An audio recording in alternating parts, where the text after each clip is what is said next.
Quand on s'est lancé en 2017, si t'as pas fait un PhD à Stanford, t'es pas data scientist. C'était un petit peu ça l'idée. Certains disaient oui, on peut pas être data scientist sans être PhD. Dans la data science, vous allez avoir deux choses, ou dans la data en général, vous allez avoir qui sont les besoins des entreprises.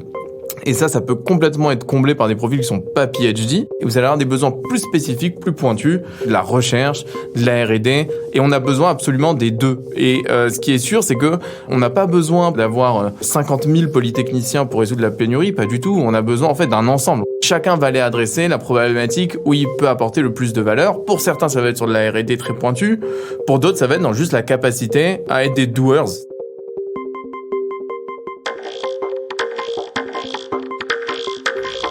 Bonjour et bienvenue sur Data Driven 101, le podcast qui s'intéresse aux applications concrètes de la data dans toute leur diversité.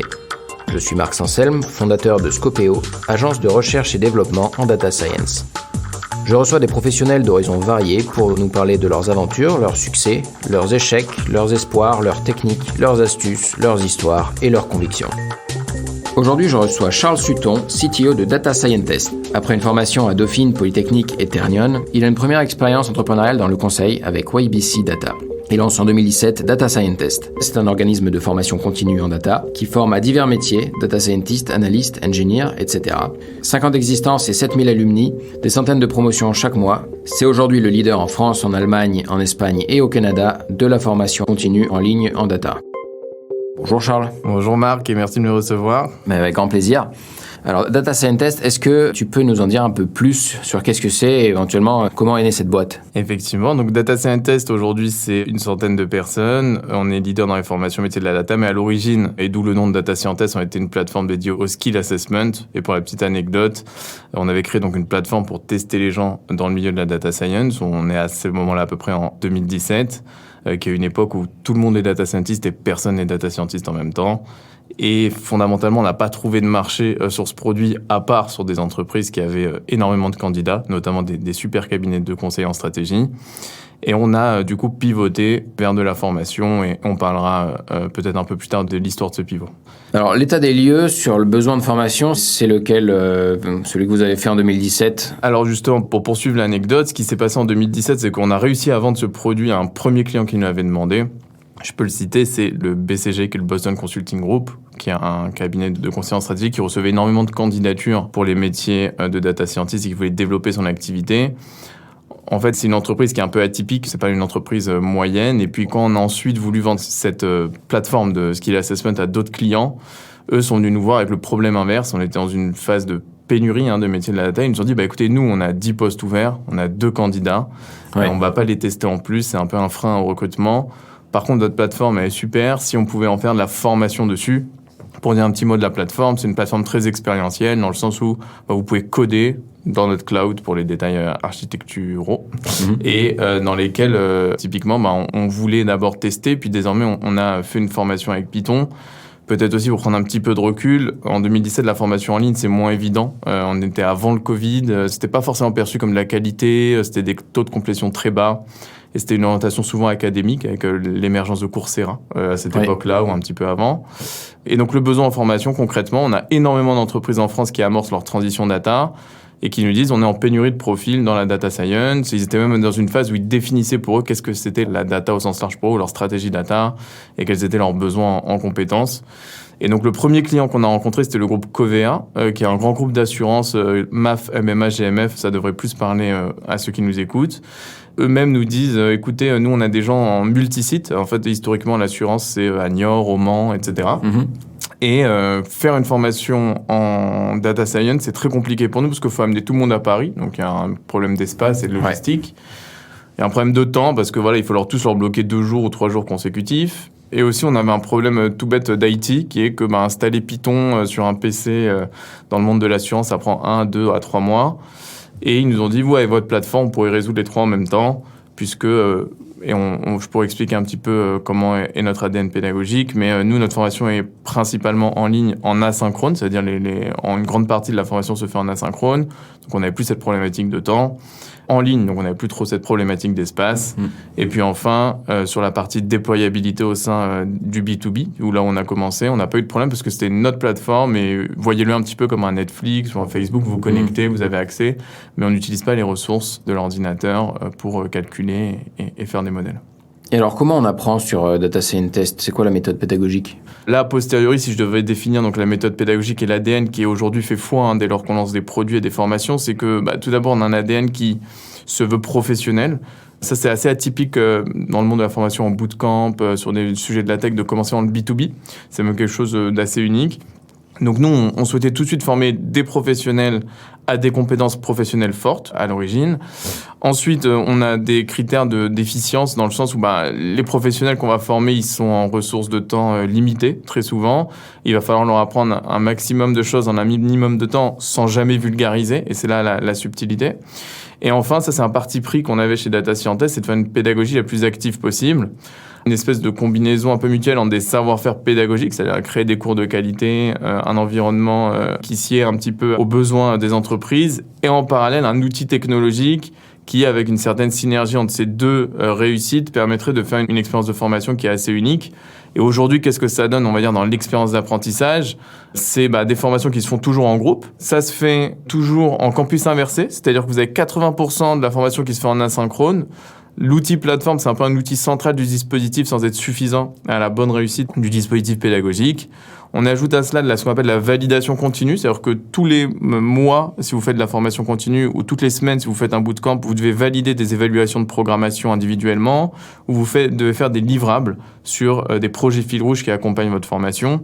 Justement, le projet fil rouge, c'est quelque chose sur lequel on met beaucoup d'importance et d'intérêt, parce que c'est ce qui permet de ressentir une expérience de data scientist ou de data analyst ou de data engineer sur le cours que vous faites, et qui vient aussi justifier par exemple d'une première expérience, quel que soit votre profil. Le dernier point qui est assez important, c'est qu'on a mis le paquet sur tout ce qui est l'expérience utilisateur et le support premium, ce qu'on appelle en interne.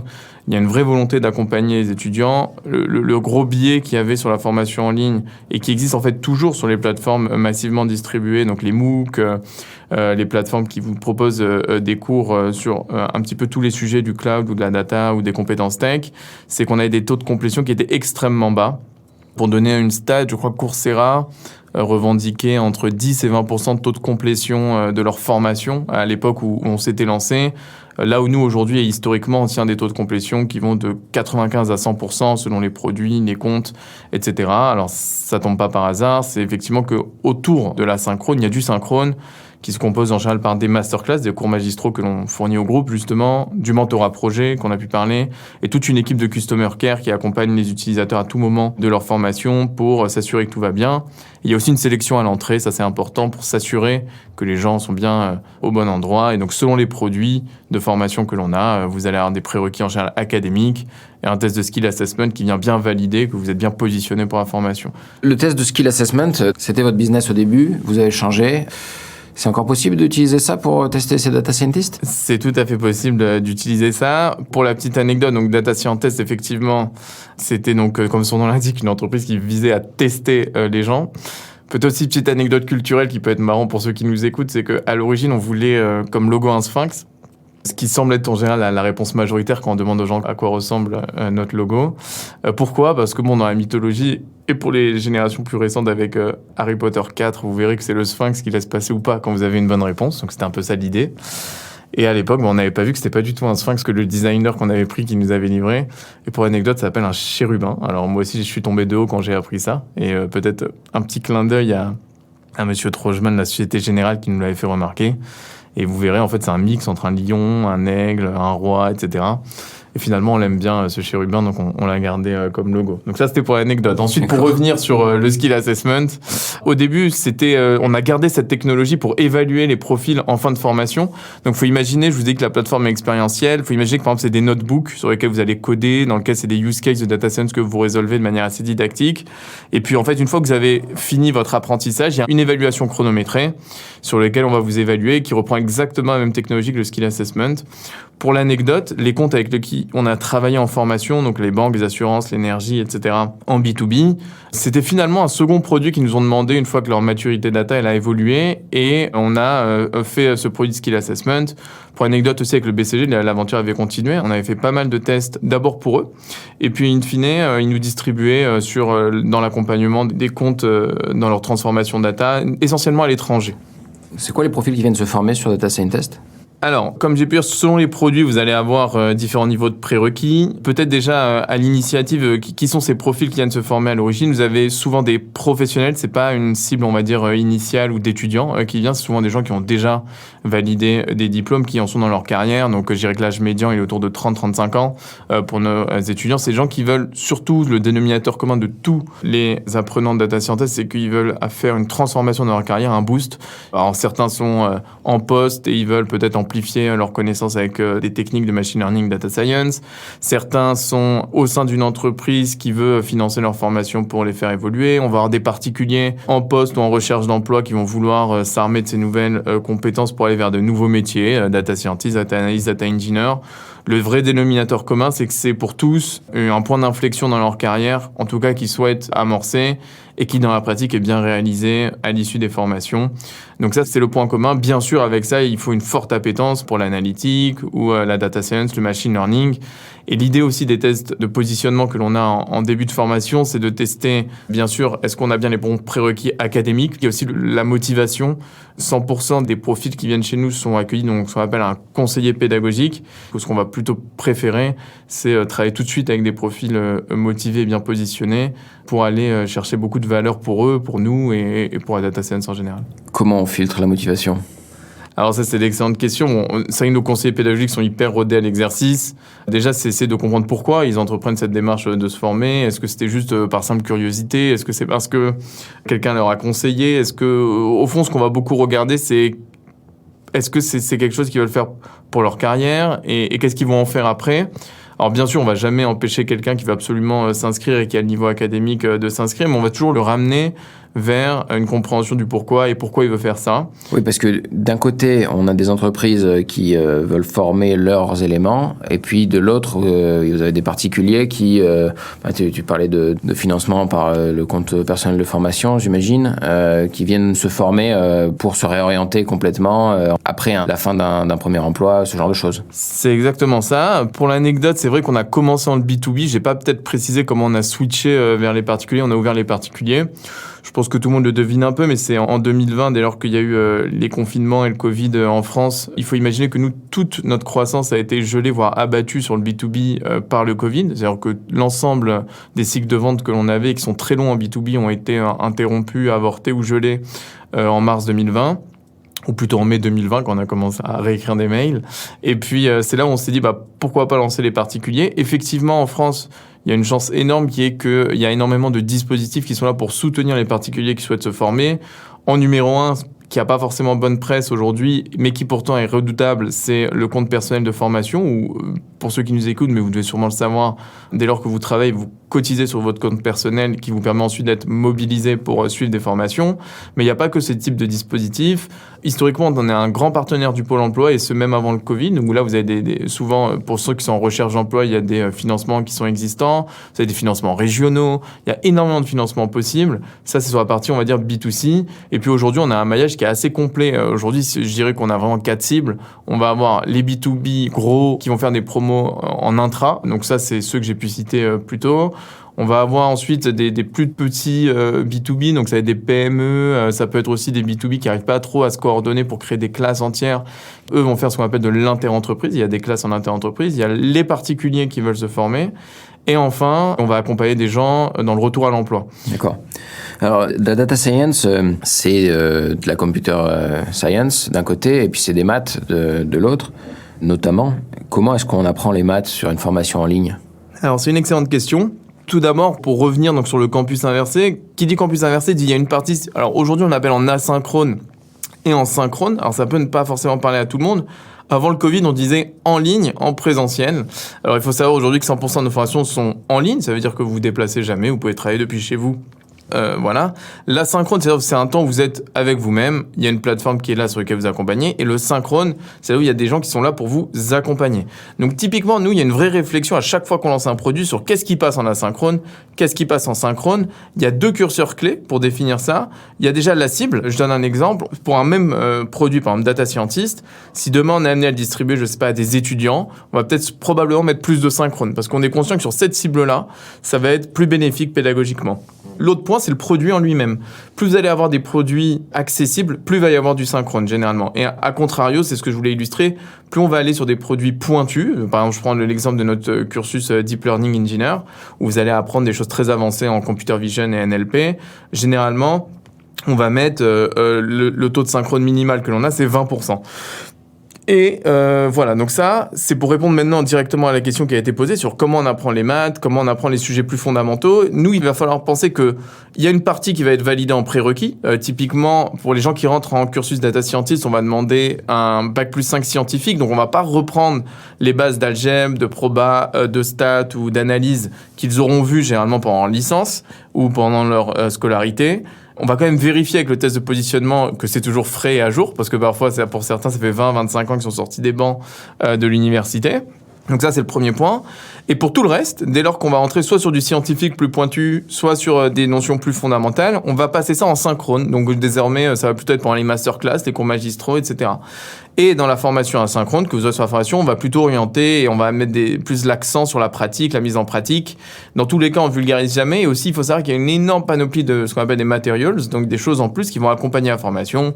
Ça peut être ce qu'on appelle les fameuses cheat sheets, ces espèces de fiches d'anti-sèche où vous savez faire plein de choses, qui peuvent aussi bien être scientifiques pour faire des rappels de probastat, que techniques pour rappeler les principales façons de programmer avec Python, par exemple. Voilà. Alors, on a parlé des élèves. Et les profs de Data Scientist, qui sont-ils Qu'est-ce qui les séduit pour venir enseigner chez Data Scientist ? Alors, c'est une excellente question puisque c'est l'équipe que je dirige. J'ai peut-être pas présenté aussi mon rôle au sein de l'organisation chez Data Scientist. Donc, moi-même, je suis en charge de la partie technique. Alors, qui sont ces profils qui viennent ? Historiquement, c'était beaucoup d'étudiants de grandes écoles d'ingénieurs en sortie d'école. Alors, ça peut paraître paradoxal. Nous, ce qu'on regardait, c'était une forte appétence pour la pédagogie, une certaine excellence scientifique. Et nous, derrière, on s'occupait aussi de former, accompagner. Il est bien sûr évident que l'ensemble des profils qui sont chez nous ont soit une énorme appétence, une énorme expertise dans le domaine, soit ils sont formés pour pouvoir délivrer. Personne, on va dire, n'est jeté comme ça dans l'arène.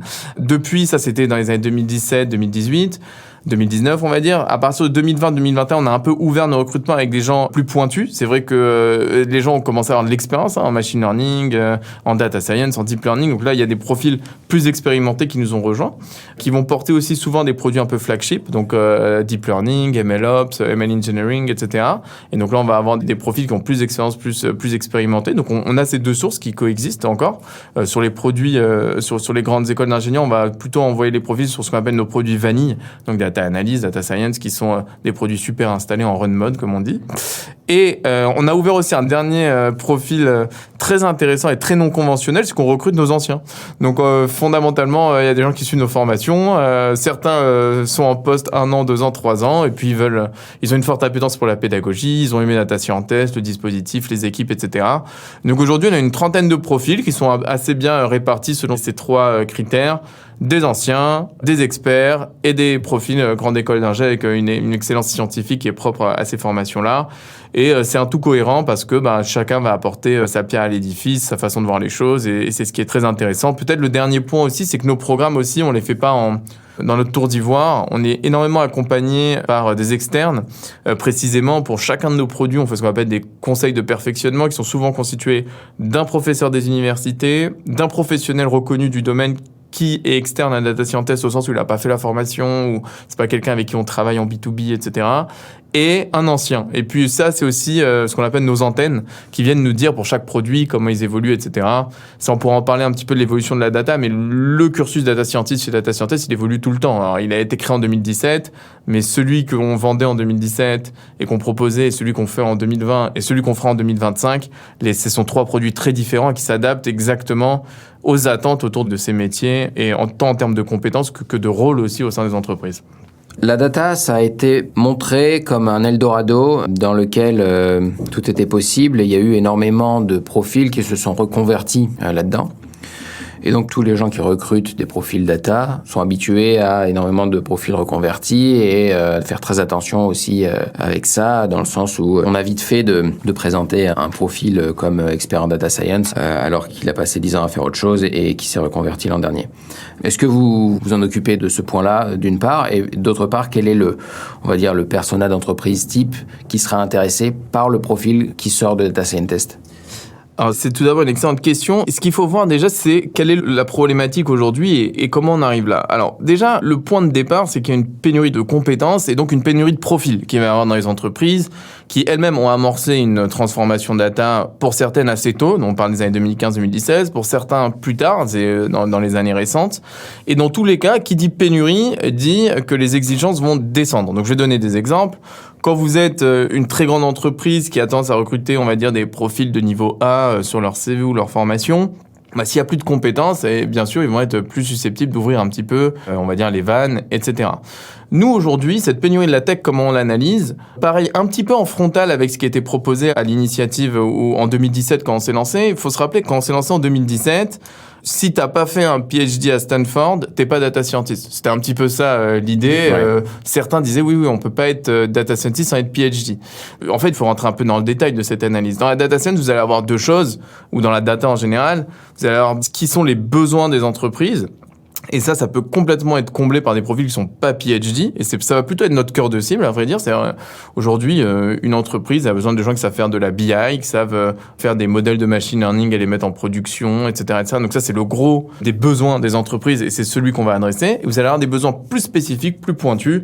Et je crois savoir, Marc, aussi que c'est là où tu travailles bien, ce qui va être de la recherche, de la R&D. Et on a besoin absolument des deux. Et ce qui est sûr, c'est que on n'a pas besoin, pour parler par exemple sur le cas français, d'avoir 50 000 polytechniciens pour résoudre la pénurie, pas du tout. On a besoin en fait d'un ensemble. On a besoin bien sûr des polytechniciens, des centraliens, des grandes écoles d'ingénieurs, mais aussi des autres ingénieurs. Et chacun va aller adresser la problématique où il peut apporter le plus de valeur. Pour certains, ça va être sur de la R&D très pointue.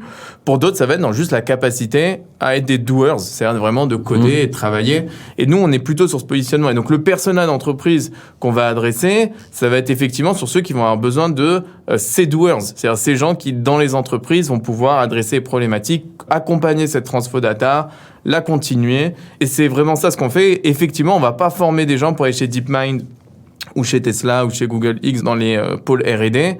On va plutôt former des data scientists qui veulent entrer dans des grands groupes, des sociétés de services, des startups et sur lesquels on va avoir besoin de profils qui ont ces compétences-là, qui sont recherchées. Peut-être un point aussi qui est intéressant, mais ça c'est plus mon avis personnel, ce qu'on va trouver chez les gens qui font des reconversions, pas seulement chez Data Scientists, mais aussi chez nos concurrents, c'est une valeur courage. C'est-à-dire c'est pas évident sur des profils qui ont 30-35 ans de se dire « Ah bah tiens, j'ai un bac+5 scientifique, je suis en poste, mais je vais quand même aller faire une formation exigeante de 400 heures, qui est quand même un effort lourd, soit en bootcamp, soit pendant un an, pas le soir et week-end, parce que comme vous savez maintenant, vous pouvez faire quand vous voulez avec la plateforme. Mais ça, c'est une valeur courage qui est énorme. Et ça aussi, c'est, je pense, des valeurs qu'on peut rechercher chez des profils qui font des bootcamps, et donc pour ceux des profils qui suivent les formations Data Scientist. Donc voilà, et les personas d'entreprise, pour répondre explicitement, vous allez avoir beaucoup d'entreprises qui conduisent une grosse transformation data, donc les B2B. Dans les startups, on va chercher plutôt des multispécialistes, c'est des gens qui sont capables de faire du machine learning, de la data, mais aussi qui ont peut-être un peu de bouteille dans d'autres domaines et qui vont pouvoir avoir cette double casquette-là. Et bien sûr aussi les entreprises de services numériques. Donc là, on va avoir besoin de consultants data et ça, pareil, qui vont plutôt être en interaction avec les B2B qui recrutent directement sur des projets plus spécifiques. Voilà. D'accord, alors data science c'est une chose, et puis il y a tout ce qui est data engineering, tout ce qui se rapproche un peu plus du software. Tout ça, c'est un monde qui foisonne d'outils, des outils qui évoluent, qui changent d'un jour à l'autre. Quels sont les outils que vous choisissez? Comment est-ce que vous restez au fait des tendances, des nouveaux outils? Alors c'est très intéressant parce que c'est vrai que c'est des choses qui ont l'air très statiques, très imposées, etc. Alors qu'au contraire, la data, c'est vraiment un monde qui vit aussi bien dans les positionnements, les entreprises, les postes en eux-mêmes et les outils. Aujourd'hui, la data, pour faire simple, nous, on a une grande chance chez Data Scientist, c'est qu'on est très indépendant sur le choix des outils et comment on promeut. Parce qu'en fait, on est partenaire de l'ensemble des grands acteurs. Si on prend le cloud, on est partenaire de AWS et Azure, et même si ça reste assez confidentiel, vous le devinerez, un troisième grand provider qui devrait être partenaire avec nous d'ici peu. Et aujourd'hui, ce qu'on va voir, c'est, dans les tendances et les outils choisis, c'est des produits qui vivent. Donc, si on prend l'exemple, je vais essayer de décliner assez rapidement. Sur les métiers de la data science et data scientist, on a convergé vers quelque chose d'assez stable. C'est-à-dire aujourd'hui, il y a une demande qui est assez continue et stable en data scientist, mais on va attendre d'eux d'avoir beaucoup plus de compétences en engineering, dans le sens où capable de mettre en production, dépasser le cadre du notebook, ça on l'entend beaucoup en ce moment, mais dépasser le cadre du prototype et d'aller en production. Dans les grandes entreprises, pour avoir cette capacité d'interaction et pensée scalable, parce qu'on a dépassé le cadre du POC, on est sur des choses qui passent en prod aujourd'hui. Et dans les startups, pour avoir un multispécialiste, qu'on a pu dire, plutôt que d'avoir un data engineer, un data scientist qu'on peut pas se permettre en tant que startup, on a quelqu'un qui est capable de faire les deux. Sur les métiers ensuite, data analyst, data engineer, là on sent une énorme explosion de demande des profils sur ces deux domaines, l'analytics et engineering. Pourquoi ? Parce que il y a deux choses. Pour moi, et c'est mon analyse, c'est que énormément d'entreprises ont beaucoup grandi en maturité dans la data et on arrive sur cette vague-là où aujourd'hui on peut faire. Donc avant on n'avait pas les données, on n'avait pas les warehouses, on n'avait pas les data lakes et donc on pouvait pas faire tout simplement de la BI dans les BU. Aujourd'hui on peut et donc on a besoin de ces profils-là plutôt en analyste. En engineering, c'est pour opérer cette transformation data et avoir des gens qui amènent la data ou peuvent mettre en production et donc ça aussi il y a de plus en plus de demandes. Donc ça c'est des besoins qui sont croissants. Concernant les outils aussi, sur les métiers d'analytics et d'engineering, du fait d'une grosse maturité data, on voit énormément d'outils apparaître, le cloud se démocratise, les outils aussi, certains commencent à monter en maturité. Si on prend de la BI, il y a énormément d'outils qui sont proposés. Nous, la très grosse demande, elle repose autour de Power BI, essentiellement dans la BI, mais je sais qu'il y a énormément d'autres outils qui sont demandés. Looker chez de Google, on va avoir Metabase, on va avoir énormément d'outils, Microstrat, Tableau. On est capable d'accompagner. Au fond, c'est des outils. Ce qui est important aussi, c'est leur utilisation. Sur les parties engineering, on va avoir beaucoup de technos qui sont demandés. Fondamentalement, ça, c'est une constante malgré tout, c'est que l'open source a un peu la préférence de la communauté data. Un exemple que j'aime bien, c'est DBT, par exemple, où on va avoir pas mal de concurrents et qui, quand même, tient la trajectoire haute à ses principaux concurrents, plutôt dans l'engineering. Et donc, voilà, c'est ce qu'on observe. Donc, ça vit. Il y a des produits qui montent, il y a des produits qui descendent, il y a des besoins qui évoluent. Mais moi, ce que je constate aujourd'hui, c'est qu'il y a une maturité qui avance et donc il y a des profils et des outils qui se mettent en face. Et ça, c'est hyper intéressant à regarder. Et comment nous, on se tient au fait de ça ? Je vais peut-être redire un petit peu et faire de la redite. Nous, on a effectivement les conseils de perfectionnement qui sont un peu nos antennes et qui nous permettent d'avoir un petit peu en avance de phase les infos. Ce qui est cool, c'est qu'aussi on a un ADN très B2B historiquement, donc on est au contact des entreprises qui développent ces besoins-là, etc. Et donc très tôt, on sait ce qu'elles ont besoin. Alors généralement, une entreprise classique, elle va d'abord passer par un consultant. Une fois qu'elle a bien compris son besoin, elle va en former et enfin, elle va recruter. Et donc, dans cette configuration-là, dès lors que nous, on intervient à peu près entre cette phase-là où ils sont conseillés et on forme, on sait très très tôt quels sont les besoins de demain en data science. Et c'est vrai que ça nous donne un vrai avantage compétitif sur une concurrence qui est plus B2C, parce qu'on est à l'écoute de ce que nous demandent les entreprises et qui finalement va se répercuter dans le monde des particuliers plus tard. Peut-être un écueil qu'on a pu faire une fois, c'est de pas trop succomber à la hype. C'est-à-dire parfois il y a des outils qui vont énormément monter ou des use cases qui vont énormément monter. Et il faut pas tomber dans cet écueil. Typiquement, en ce moment, on parle beaucoup de GPT-3. Il faut pas tomber dans l'écueil de penser, surtout quand on veut former, comme j'ai dit, des doers, que tout le monde doit savoir faire un chatbot ou comprendre comment on entraîne un GPT-3. Parce qu'en fait, dans la pratique, je pense qu'il y a très peu d'entreprises en France qui n'auraient ne serait-ce que les ressources computationnelles d'entraîner un tel modèle. Alors, j'en parle encore moins de le mettre à disposition et de l'utiliser dans les cas pratiques.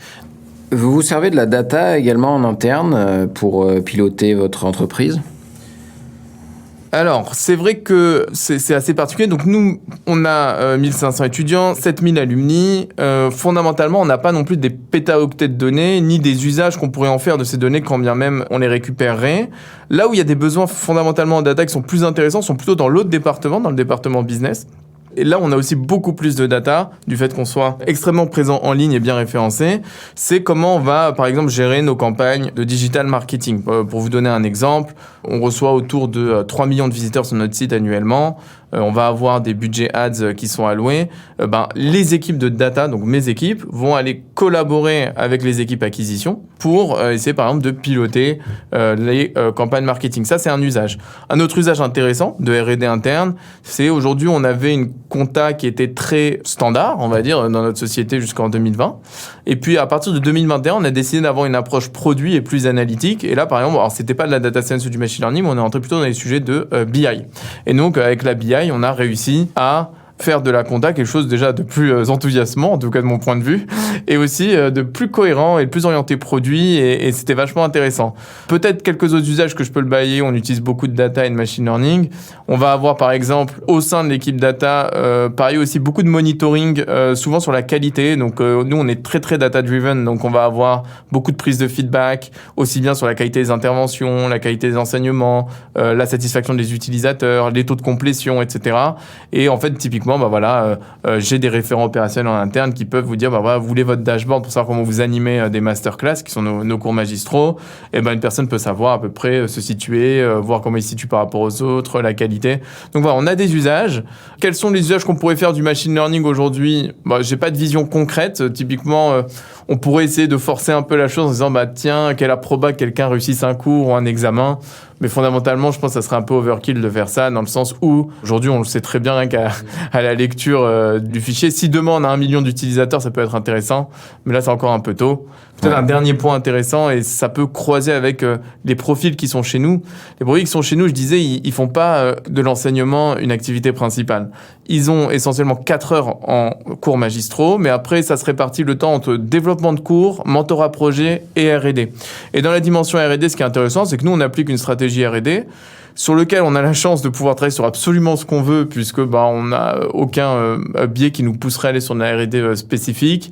On a identifié 4 thématiques, je ne sais pas si c'est le lieu d'en parler, mais c'était les biotech, le signal processing, l'analytics dans le sport pour le département analytics, et plus récemment aussi les mathématiques pour l'économie et la finance. Donc ça, c'est 4 thématiques qui sont ressorties. Et puis en fait, c'est les sujets R&D sur lesquels ils peuvent travailler, qui généralement, une fois qu'ils sont assez mûrs, atterrissent dans notre catalogue projet qu'on fait avec les utilisateurs.